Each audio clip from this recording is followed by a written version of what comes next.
Le guide du Froussard 2.5 Lieux étranges. La malédiction de Toutankhamon. À l'entrée des tombeaux royaux égyptiens était gravé un avertissement afin d'éloigner les pilleurs de sépultures. Celui qui entre dans cette tombe mourra immédiatement. Le tombeau de Toutankhamon est découvert en 1922 dans la vallée des rois en Égypte.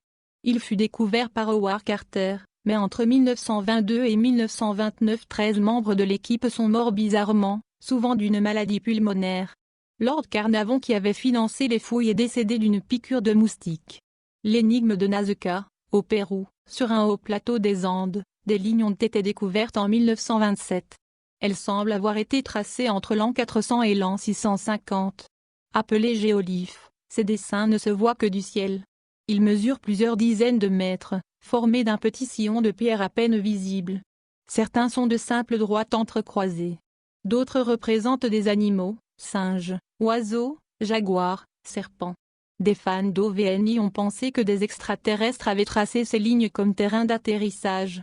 Le triangle des Bermudes, il s'agit d'une zone mystérieuse en pleine mer formant un triangle dans l'Atlantique Nord, au large des États-Unis, entre la Floride, les Bermudes et Porto Rico.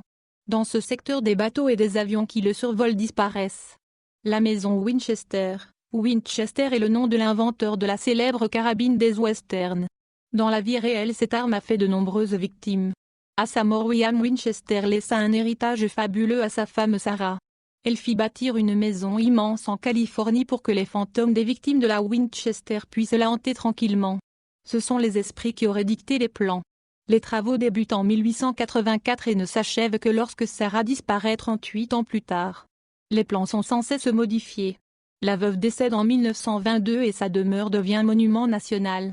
Le continent perdu de l'Atlantide, dans des temps extrêmement anciens, l'Atlantide aurait été noyée sous les flots.